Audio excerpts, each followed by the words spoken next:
Anderlecht qui inflige un sérieux coup mental à OHL, bienvenue dans LSL Rewind.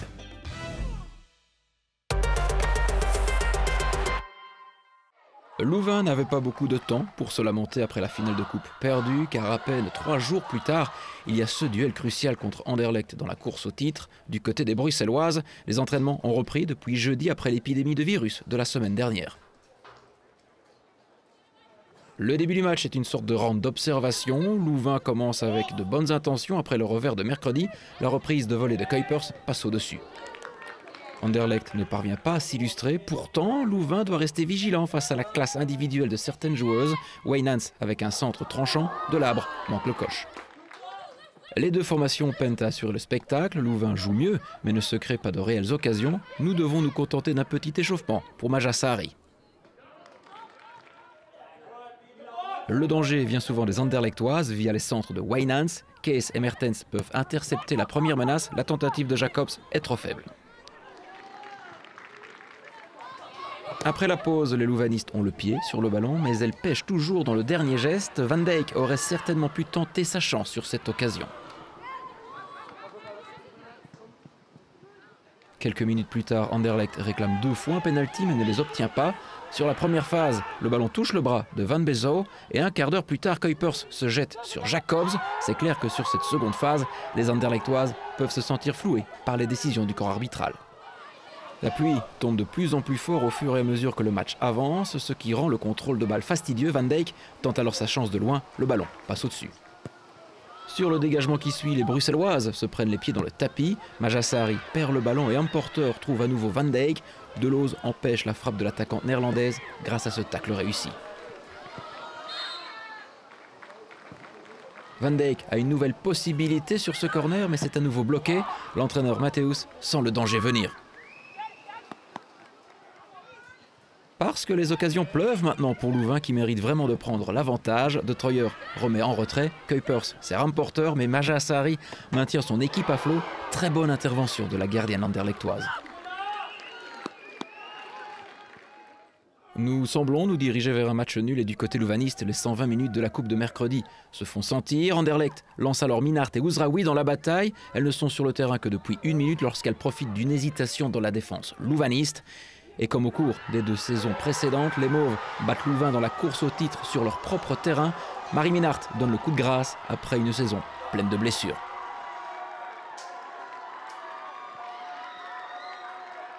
Het is nu al een paar keer gebeurd dat we in de laatste minuten kunnen scoren, maar ja, het ziet er naar uit dat we kunnen blijven vechten tot het einde en dat ja, onze bank al een paar keer heeft ook een steentje heeft kunnen bijdragen, dus het is alleen maar mooier. Het extra deugd. Ik zou natuurlijk liever hebben dat die wedstrijd vroeger beslist is, maar ja, ik denk dat het nu de 3e keer is tegen Leuven dat we op het einde toch naar ons toe kunnen trekken en ja, vooral nu in deze situatie smaakt het extra zoet. Pour Louvain, les rêves se brisent les uns après les autres. Après le fiasco en coupe, le titre semble maintenant hors de portée. Encore une fois, pas de trophée pour OHL. Aan wat ligt het dan dat het dan toch weer net niet lukt? Ja, jammer genoeg, onze efficiëntie is soms niet goed genoeg. Dat was net hetzelfde met de bekermatch, 2 keer tegen Brugge ook. En vandaag was daar weer niet. En zij scoren dan een belachelijke goal met een dijbeen. Ja, dat is voetbal, dat is jammer. Ja. En wat denk je, is de titel nu echt vervlogen voor jullie of geloven jullie er nog in? Goh, ik denk met de ervaring van Anderlecht dat die dat niet meer gaan weggeven. Maar ja, je weet nooit met voetbal zoals vandaag te zien is. Ik vind het zeker niet verdiend. Ik vind dat wij ja, eigenlijk echt wel een hele goede partij spelen. Zeker als je de omstandigheden kent. Als je weet dat heel wat van deze dames een paar dagen geleden nog 120 minuten hebben moeten spelen en een gigantische teleurstelling hebben moeten slikken. Vind ik niet dat dat vandaag zichtbaar was. Pour rester au contact d'Anderlecht, vainqueur d'OHL plus tôt dans la journée, le Standard ne pouvait pas perdre de points lors de la réception de Genk. Dès le début de la partie, les Liégeoises s'installent dans le camp adverse. Leur pressing porte rapidement ses fruits. À la 11e minute, Barrett obtient un penalty contestable suite à une faute de Van Hout. L'attaquante se charge de le transformer et prend Van Wijngaarden à contre-pied. 1-0, le début de match est idéal pour les filles du Standard. Les 25 minutes qui suivent sont plus pauvres en occasion. Toloba met un terme à cette accalmie. L'attaquante écarte pour Barrett. L'Irlandaise enroule de l'intérieur du pied droit et plante son doublé de la soirée. 2-0, le Standard fait le break. Les Liégeoises récidivent moins de 5 minutes plus tard. Le corner de Toloba survole le petit rectangle de Genk et trouve Fon de la tête complètement esselé au second poteau. 3-0, le Standard dispose d'une avance confortable au terme de la première période.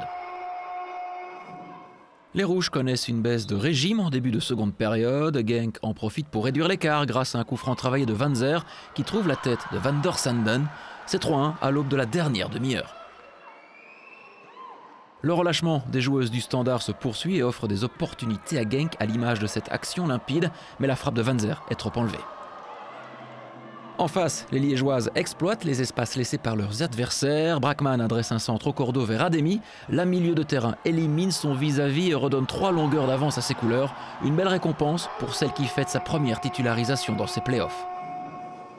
Malgré ce nouveau but concédé, les Limbourgeoises n'abdiquent pas. Leurs efforts sont récompensés par un penalty là aussi discutable. Van Zer se présente face à Music et place à gauche de la gardienne. C'est 4-2 au tableau d'affichage. Le Standard se procure une ultime possibilité dans les derniers instants de la partie, mais la frappe croisée de Fon flirte avec le montant. Les Liégeoises s'imposent donc sans briller, une victoire importante qui leur permet de s'emparer de la deuxième place du classement. En deuxième mi-temps, on a perdu le contrôle du match. Genk est revenu dans le match. Et donc on a un petit peu, on n'a pas vraiment été mis en danger de se dire qu'on allait perdre des points, mais on aurait dû faire beaucoup mieux. Ik ben eigenlijk zeer zwaar ontgoocheld. We spelen nu 7 wedstrijden de play-offs 1. Ja.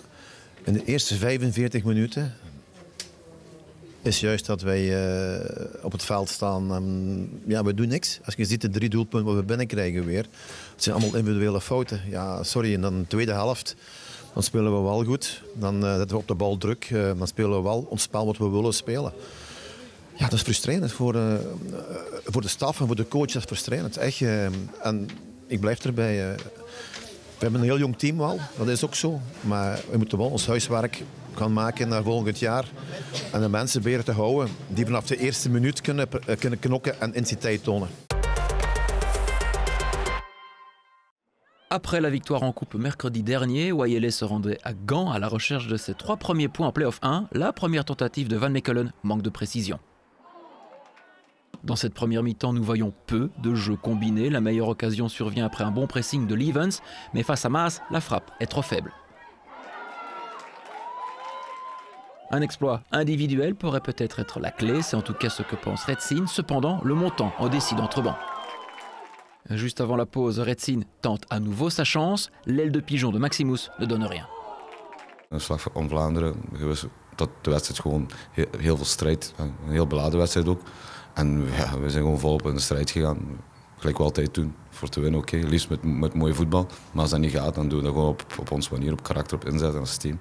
Après la pause, ce sont à nouveau les visiteuses qui se montrent dangereuses. Cette fois, c'est Guylaine qui se ménage une nouvelle occasion. Les occasions, justement, se font attendre et la chance ne semble pas non plus être au rendez-vous. Centre de Guns, Maas est sauvé par sa transversale. Gand subit le jeu mais a de l'espace en contre-attaque. Maximus est trouvé mais n'ose pas. Elle hésite trop longtemps, nouvelle occasion manquée. Cela a tout de même le mérite de réveiller brièvement l'équipe locale. Centre tranchant de Vandal, Covent reste vigilante. Le club est à nouveau à l'attaque via Eida et Nierink. Le ballon arrive dans les pieds de Boutiebi. Le centre est bon et Guns glisse le ballon au fond des filets adverses. 0-1 pour Wayele. Die bekeroverwinning heeft ons natuurlijk ook een boost gegeven. En ja, we willen nu ook de resterende 3 wedstrijden ook nog gewoon winnen en punten pakken.